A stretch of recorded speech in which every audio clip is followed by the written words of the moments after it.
Ating kausapin at konsultahin ang Executive Director po ng Ibon Foundation, si Sir Sunny Africa, para lang ho dito sa imbitasyon ipinapangalandakan ngayon sa lower house itong kanilang Committee. Committee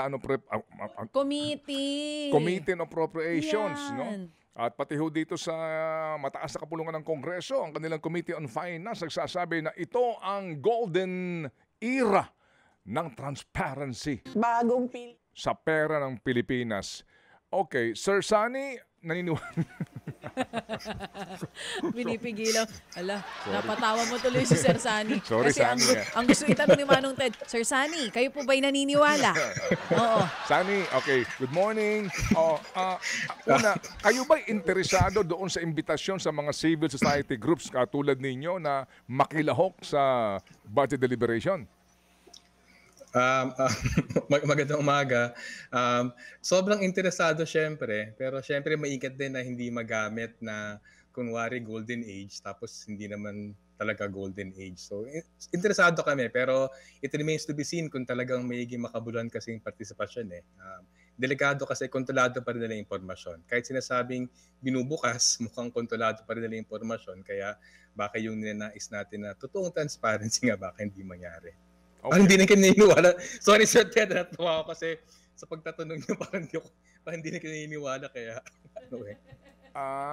I mean, sorry to be cynical about this issue, Sunny naman, di ba? Kasi nga sa ating karanasan, no? Sa mga nagdaang ng mga budget deliberation, kasi, kayo, Sunny, ano ba ang maaaring sabihin natin ng mga, wag naman sigurong kondisyon, baka sabihin masyado kayong demanding, no? Ano ba ang mga kailangan munang malaman ninyo para kumbaga kayo, sabi nyo, hindi kayo magamit, no? Kasi kung naandun ang ibon, naandun nga yung taga-ibon o diba? Maaari kayong ipangalandakan na you were present. Ano ba ang mga sitwasyon o mga dapat munang masiguro ninyo para kayo maging present dito nga sa budget deliberation all the way hanggang sa BICAM? Sige. Pwede bago nun, mag-take off lang ako sa nabanggit niyo na kung hindi kaya sa maliit, hindi kaya sa malaki. Kasi may malaking pasabog si Pangulo Marcos ng isang araw dun sa isumbong mo kay Pangulo website, di ba? Tapos may video presentation pa. Sa akin magandang halimbawa yun kasi bonggang-bongga yung presentation, si Pangulo Marcos mismo nagsalita at tsatsagayin daw niya, basahin lahat ng mga reply. Pero hindi ba kapansin-pansin, kaka-check ko lang ngayon lang bago mag-join sa inyo, chinek ko yung sumbong mo sa Pangulo website, wala actually impormasyon binibigay. So kumbaga sa amin na pinakamalagang simple impormasyon sana breakdown halimbawa yung mga flood control projects per congressional district. Pero ang nandun lang ay yung pangalan ng proyekto tapos yung probinsya. So sa amin, even yon napakamabongga, sinabi o isa sa mga transparency initiative, pwedeng makibahagi yung mga Pilipino sa pagreklamo kung meron, pero mahirap magreklamo kung wala kang impormasyon. So kumbaga, may pakitang tao na nagbubukas, pero yung binigay na impormasyon naman sa atin, wala namang batayan para magreklamo. So sa amin medyo magandang halimbawa yun kasi kung ibubukas nga nila yung budget process, hindi naman sa CSOs, sa amin dapat ibukas sa publiko ang pinakamalaga sa amin, dahil kaunti lamang ang mga CSO sa Pilipinas, may kanya-kanyang attention din na bagay na nakata ng atensyon. Ang pinakamalaga sa amin, hindi lang sana CSOs. Kung ilabas nila yung budget documents at mula yan dun sa mismong budget preparation process, ano yung mga nakalista ng mga proyekto, sino nag-propose ng mga proyekto na yan. Ikalawa, sa budget preparation process, kung may nag-aamyenda, dapat makita sa minutes kung sino nagpo-propose sa amendment, pagbabago dun sa naisumite. Tapos ikatlo, pinakamahalaga, yung real-time na pag-update kung ano na ba yung naabot sa pagpapatupad ng proyekto na yan. Kung ilagay yan sa isang website, in digital form, na kahit sino, whether CSO na na-accredit at umupo sa hearing o hindi, media, kahit sino media outfit, kahit sinong random, Aling Maria, Manong Juan, pwede mag-website para i-check. Sa amin, yun ang totoong transparency. At kung walang kinakatakutan, sasabi ng palagi, di iladlad sa lahat. So sa amin, yun ang delikado. Kung sabihin, ibukas naman yung proseso sa mga CSO at tumupo ka doon, pero kung kontrolado pa rin impormasyon, sa amin medyo kapos pa rin yun at medyo magagamit pa tayo. Okay, sige. So, yan ang inyong hinihingi nga, no? Transparency sa lahat ng impormasyon. Pero yung actual presence, no? Yun ang iniisip ko eh. Halimbawa, no, pagkatapos ng kasi ngayon walang duda, pwede ka namang pumunta sa mismong session, ano, sa hearing, andun yung cabinet secretary, nandun sila. Pwede ano naman yun eh, open public session yun eh. Maliban kung ano sila, 'di ba, mag-close door na talaga at magsabi na may mga kung ano-ano mga bagay for national security concern na hindi pwede mapakinggan ng madla. Pero kapag humantong na sa BICAM na yung bang may interest sa budget sa kanyang lugar halimbawa, 'di ba? At may gusto siya talagang isaksak doon na dagdag proyekto sa proyekto pa niya. Oo, na kung saan meron siyang interest doon sa contractor nito. Larantad ba siya? On record? Di ba ang usually diyan, sila lang magbubulungan diyan at ilalagay na lang nila 'yon at wala nang kasi alam nila may tao nang nakikinig eh. Well, syempre tama po kayo. Una, yung participation ng CSOs, actually para observer lang naman eh. Ang lang naman, ang madadagdag lang ngayon kasi technically nga tama kayo eh. Lahat ng budget briefings, may pwede naman umupo doon eh. Halimbawa, magpa-imbita ka sa isang kongresista na kaibigan, pwede naman umupo ang public, hindi naman pinagbabawal.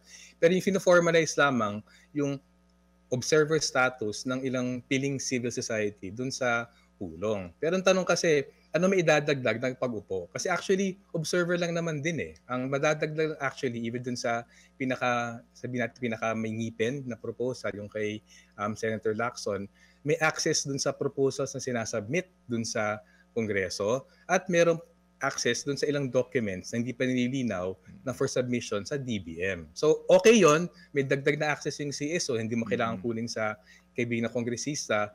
Pero ayun nga po, eksakto punto niya eh. Kontrolado pa rin impormasyon eh. Kung yung mismong diskusyon ay nagaganap halimbawa dun sa budget preparation process. Kasi, di ba ever since Supreme Court decision, marami sa pork barrel projects halimbawa na ikinaiinis ng mamamayan, hindi naman pinapasok doon sa mismong budget deliberations eh. Kung mga ganid na lang yung naghahabol ng dagdag pa na pork barrel.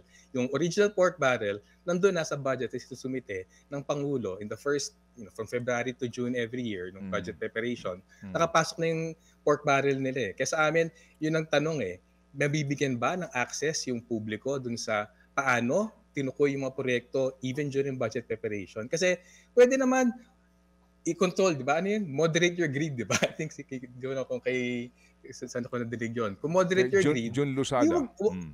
Kay Jun Lusada. Pwede naman moderate greed, hindi na magpasok ng mga bagong pork barrel projects sa mga kongresista or legislators doon sa budget deliberations. Pero kung napasok ka sa budget preparations, so lingid pa rin sa kaalaman ng publiko kung sino yung nasa likod ng mga proyekto. Kaya babalik ako doon sa unang halimbawa, bakit doon sa sumbong sa Pangulo, nilagay lang pangalan ng proyekto, yung probinsya, yung amount, tapos magreklamo na kayo. Parang, ano ireklamo mo?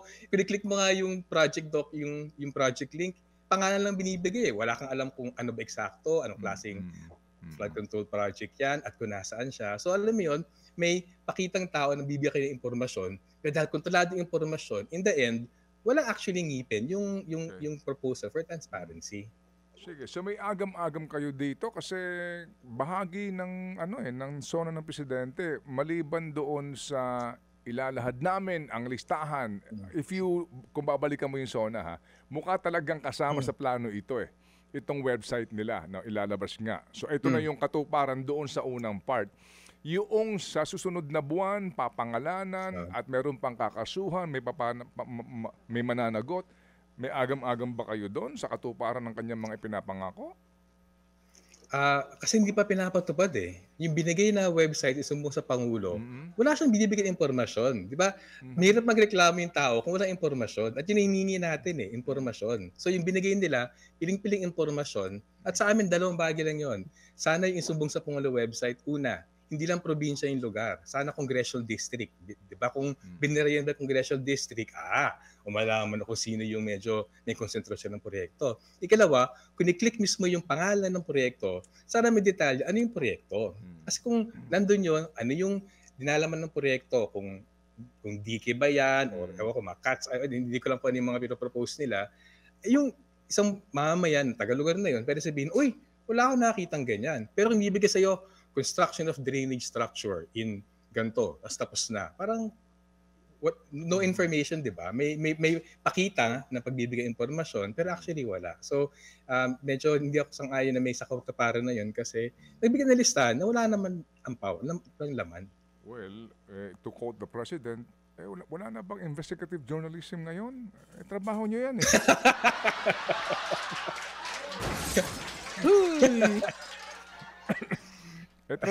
Trabaho nyo sa ibon yan eh. Research kayo. Hindi kasi nagbibigay ng informasyon, Sir Ted. Ilang beses kami sumulat sa mga ahensya. Freedom of information ay ampaw talaga. Medyo problema talaga yan. Sumulat nga kami dito kay Secretary Erbose. Hinihingi namin yung minutes ng botohan doon sa PhilHealth. Na hindi nga na magbigay ng pera na na doon sa sinasabi na sumang-ayon yung board dito sa sa pagbibigay ng PhilHealth Fund, 'di ba? Nag-remit sila. Nag-remit. Anyway, hindi kami sinagot eh. Wala kaming ni Haniho doon sa amin. Anyway, sige, so basically sana sinasabi ninyo dito nga may dito sa imbitasyon nila, kami naman ako sa akin lang ito personal. Ako na gagalak ako na meron tayong Pampilo Lacson ngayon in the Senate, no? In all fairness, no? Kasi nga kahit papaano meron tayong doon, eagle eye doon na magbabantay nito.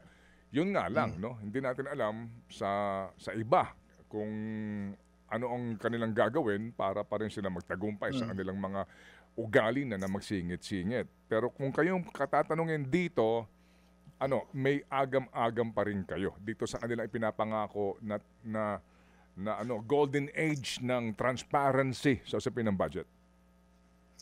Well, I think to be fair, isang hakbang pasulong kung mabigyan ng access yung publiko. Sige na nga, kahit through CSOs, dun sa notes at mga meetings, yung mga decision, mga committee report. Kasi sa BICAM talaga nangyayari yon. So, malaking bagay yon. So, at least, marirestrict yung paggamit ng BICAM yung 2 linggo na pag-uusapan ng 1 trillion pesos na give or take, decision at least yun mariremedyo yon. Pero ang punto namin, ikatutuwa natin yon, at least medyo may kahit paano may hakbang pasulong sa usapin ng BICAM. Pero andun pa rin katanungan paano sa budget preparation? At marami talaga dun sa mga pork barrel projects, sa preparation process lamang pinasok at hindi malinaw even sa proposal ni Senator Lacson kung may ganon. At yung iba pa nga, mas generic I mean, may 7 House resolution and joint resolution and 5, I think, panukalang batas para doon. Wala pa kami nakita na ganun ka-comprehensive na to-cover lahat. Pero again, baka devil is in the details. Sabi naman, all budget documents, pwede lista talaga. Sige, so kami ay kasama ninyo ha, sani na magbabantay dito at kami magagalak nga na may isang sani Africa sana na talagang present talagang present doon na magiging kinatawan ng ibang grupo sa pagbabantay sa budget. Yung nga lang kung present ka. At maraming CSO naman na susubukan maging present. So isang proseso pa yan kung sinong CSO ang accredit nila para mo po. Sige, salamat na marami Sani sa iyong panahon sa aming programa. Sige po, maraming salamat si Ted. Ingat po. Thank you.